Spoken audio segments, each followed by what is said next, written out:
So good morning friends.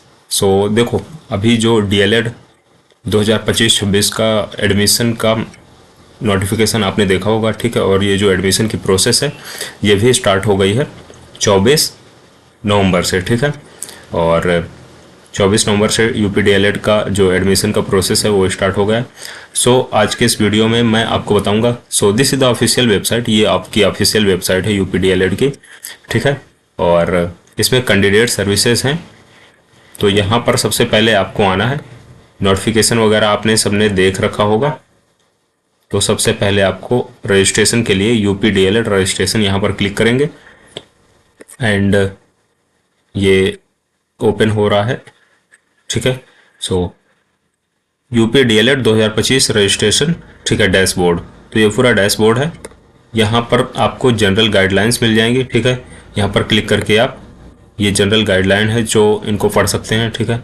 और detail में इसके बारे में भी मैं बताऊंगा कि आपको क्या क्या डॉक्यूमेंट्स चाहिए एंड ऑल दैट, ठीक है। तो ये फिर से वापस हो गया। Application is already running in, okay, ठीक है। आई थिंक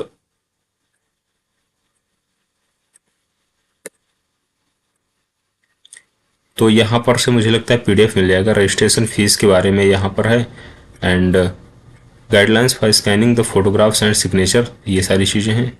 पार्ट 1 में है क्या, कैंडिडेट रजिस्ट्रेशन। सबसे पहले कैंडिडेट का रजिस्ट्रेशन करना है, ठीक है। तो यहाँ पर क्लिक करेंगे। इसके बाद पे या ऑफ डेट रजिस्ट्रेशन, ठीक है। तो आप फीस पे करेंगे, ठीक है। यहाँ पर से रिप्रिंट भी कर सकते हैं जो आपने फीस पे किया हुआ है। सबमिट रजिस्ट्रेशन पार्ट 2, पहले आपने रजिस्ट्रेशन किया, फिर आपने फीस पे किया, फिर आपको पार्ट 2 का रजिस्ट्रेशन सबमिट करना है। अपलोड फोटोग्राफ एंड सिग्नेचर, ये काम है। एंड फिर इसके बाद आपको फाइनल प्रिंट मिल जाएगा, ठीक है। एक बार डेट देख लेते हैं क्या क्या डेट है। Start date for online candidate registration, तो ये 24 नवंबर से स्टार्ट है, ठीक है। लास्ट डेट जो है, अंतिम तारीख, ध्यान से सुन ले आप, ठीक है, ये है 15 दिसंबर 2025। Last date to submit registration fee 16 दिसंबर है। और last date to submit completed registration ये है 16 दिसंबर, ठीक है। मतलब 16 दिसंबर आपकी जो प्रिंट वगैरह ले सकते हैं, तो ठीक है, आप 16 दिसंबर तक ले लें। फिर इसके बाद शायद आपको चांस नहीं मिले, मौका नहीं मिले, ठीक है। 15 दिसंबर आपकी लास्ट डेट है। तो सबसे पहले रजिस्ट्रेशन पर क्लिक करते हैं और रजिस्ट्रेशन स्टार्ट करते हैं। जनरल गाइडलाइंस यहाँ पर क्लिक करके एक बार मैं फिर से इसको डाउनलोड करता हूँ।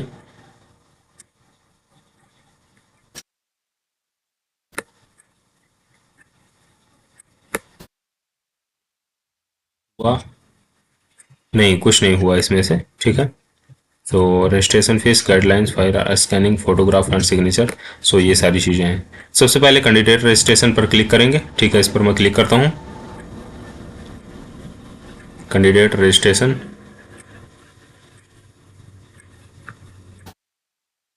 यहाँ पर इंस्ट्रक्शन दिए हैं, तो ठीक है। इंस्ट्रक्शन में आपको क्या है, आपको बेसिक चीज़ें वही मोबाइल नंबर, ईमेल आईडी अपनी तैयार रखना है, ठीक है। एंड स्कैन डॉक्यूमेंट जैसे फ़ोटो, और जो फ़ोटो सिग्नेचर ही बेसिकली मांगता है स्टार्टिंग में, ठीक है। ऑनलाइन आवेदन करना है आपको। 700 फीस है इसकी, ठीक है, वही पुरानी फीस है। 700 for general and OBC category, ठीक है। 500 for SC ST and 200 for, ठीक है, अगर किसी कोई व्यक्ति दिव्यांग है, ठीक है, विजुअली इम्पेयर्ड है, हियरिंग इम्पेयर्ड है, तो उसको 200 रुपीज़ फीस ही जमा करना है। फिर देखो, जो रजिस्ट्रेशन है वो 3 चरणों में किया जाएगा, 3 स्टेप में करना है। सबसे पहले है ऑनलाइन पंजीकरण फॉर्म भरना। सबसे पहले आपको रजिस्ट्रेशन करना है, इसके बाद फीस की पेमेंट करना है, ठीक है। इसके बाद online uploading of scanned image. तो सबसे पहले रजिस्ट्रेशन, सेकेंड चीज़ पे आपको फीस पेमेंट, एंड थर्ड चीज़ है online uploading of scanned image, ठीक है। जो स्कैन इमेज है उनको क्या करना है, आपको अपलोड करना है, ठीक है। Registration fees is not refundable, registration fees आपकी वापस नहीं होगी, ध्यान रखना।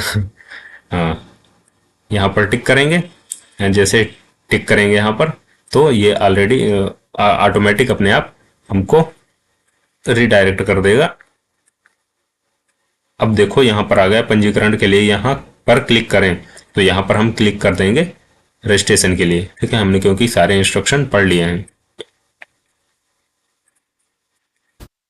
तो चलिए रजिस्ट्रेशन स्टार्ट करते हैं, और रजिस्ट्रेशन में क्या क्या चीज़ें भरना है मैं आपको पूरा डिटेल में बताता हूँ, ठीक है। नेम ऑफ कैंडिडेट, तो यहाँ पर अपना नाम डालेंगे आप, ठीक है, जो भी आपका नाम है, और यहाँ पर आप कैप्स लॉक चालू कर सकते हैं, ठीक है, अगर आप लैपटॉप से कर रहे हैं। एंड अगर आप यहाँ पर अपना नाम डालेंगे सबसे पहले, नेम ऑफ कैंडिडेट, यहाँ पर फादर्स नेम, ठीक है, अपने पिताजी का नाम डालना है आपको, और यहाँ पर मदर्स नेम, अपनी माताजी का नाम डालना है, ठीक है, और जो भी आपके सर्टिफिकेट में लिखा हो, एंड स्पेशली जो 10th की मार्कशीट है, ठीक है, और मतलब जनरली सबका एक ही लिखा होगा, ठीक है, तो उसमें आपको जो मार्कशीट में लिखा हुआ है वही आपको लिखना है, पिताजी का नाम, माताजी का नाम, ठीक है, उनका क्या सर नेम लगा हुआ है, और स्पेलिंग क्या है, ये चीज़ें आपको ध्यान रखना है, क्योंकि फिर वही जो आपकी डिग्री है या डिप्लोमा सर्टिफिकेट मिलेगा वही प्रिंट होके आएगा उसमें। सो ये चीज़ आपको ध्यान रखना है कि स्पेलिंग का विशेष ध्यान रखना है। इसके बाद डेट ऑफ बर्थ आपको अपनी डालनी है, ठीक है, यहाँ पर, और इसके बाद डोमिसाइल, तो डोमिसाइल में सिलेक्ट करना है आपको। डोमिसाइल है निवास, ठीक है, निवास बेसिकली क्या है कि आप कहाँ के रहने वाले हैं, किसी स्टेट के, यहाँ पर डोमिसाइल आप सिलेक्ट करेंगे। अगर आप यूपी के रहने वाले हैं, ठीक है, उत्तर प्रदेश के, तो यूपी, एंड अगर आप यूपी के रहने वाले नहीं हैं तो आप अदर देन यूपी कर लेंगे।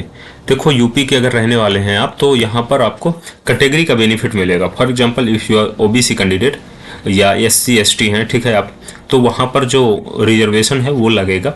अगर आप अदर स्टेट के हैं, फॉर एग्जाम्पल बिहार के हैं, ठीक है, एंड मध्य प्रदेश के व्यक्ति हैं आप, या जो आसपास के राज्य हैं, उत्तराखंड एंड छत्तीसगढ़, ठीक है, तो अगर आप दूसरे राज्य से हैं तो आपको जो कैटेगरी का बेनिफिट है वो नहीं मिलेगा, आप जनरल कैंडिडेट माने जाएंगे, ठीक है। यहाँ पर कैटेगरी आपकी आती है अनरिजर्व्ड, अदर बैकवर्ड क्लास, ठीक है, scheduled caste, scheduled tribe, economically weaker section.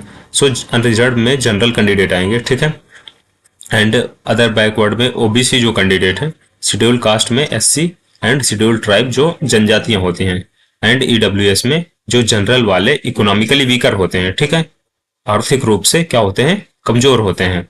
And इसका सर्टिफिकेट भी आपके पास होना चाहिए, मतलब जनरल को छोड़ करके सारे जितनी भी कैटेगरी हैं इसका सर्टिफिकेट आपको यहाँ पर प्रोवाइड करना पड़ेगा, ठीक है। सो मेरे केस में अदर बैकवर्ड क्लास है तो इसको मैं सिलेक्ट कर लेता हूँ, और सब कैटेगरी यहाँ पर फिर आपको ऑप्शन मिलता है कि आप किसी और भी प्रकार से क्या रिजर्वेशन का बेनिफिट लेना चाहते हैं, ठीक है, आपकी कोई विकलांगता है क्या, दिव्यांगता है क्या, तो यहाँ पर अगर आपको आप पर एप्लीकेबल है, ठीक है, तो आप इसको ज़रूर क्लिक करें, इसका बेनिफिट आपको मिलेगा, आपकी सीट डायरेक्ट में मिल जाएगी। तो मेरे केस में कुछ नहीं है तो इसको मैं ऐसे छोड़ दूंगा। फिर जेंडर यहाँ पर मेल या फीमेल का ऑप्शन आता है, तो आप इसको अपने अकॉर्डिंग कर लेंगे, ठीक है।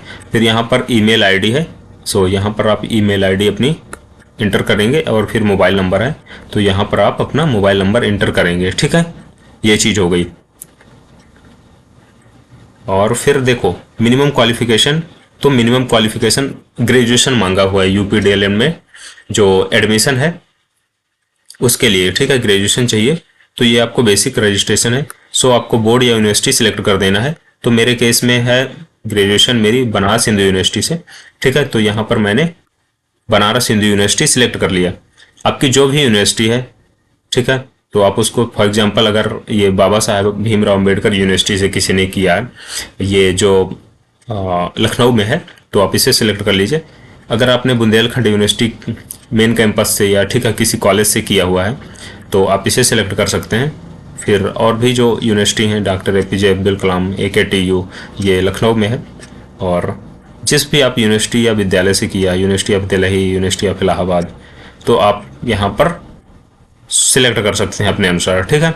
मैंने बनारस हिंदू यूनिवर्सिटी सिलेक्ट कर लिया। फिर इंटर कॉलेज, तो यहाँ पर इंटर कॉलेज, तो कॉलेज आप यहाँ पर डाल देंगे। फिर रोल नंबर आप डाल देंगे, रोल नंबर या इनरोलमेंट नंबर, ये आपके मार्कशीट में होगा, ठीक है। मार्कशीट, एडमिशन प्रोसेस काफ़ी लेट हो रहा है अभी रजिस्ट्रेशन का, तो सबकी आपकी मार्कशीट आ गई होगी। फाइनल जो सेमेस्टर या फाइनल ईयर का एग्ज़ाम हुआ है तो आपको वहाँ पर रोल नंबर या इनरोलमेंट नंबर मिल जाएगा। फिर मार्कशीट नंबर भी होता है उस पर, तो आप यहाँ पर मार्कशीट नंबर एंटर करेंगे। फिर टोटल मार्क्स कि आपको टोटल कितने मार्क्स मिले थे, ठीक है। तो फॉर एग्जांपल मेरे केस में 1000 है, तो मैं यहाँ पर 1000 इंटर कर दूंगा, ठीक है। वो दिख नहीं रहा है एक मार्क नंबर, और यहाँ पर ऑब्टेन्ड मार्क्स तो कितना मिला मुझे, ठीक है। सो आई गॉट 730, ठीक है।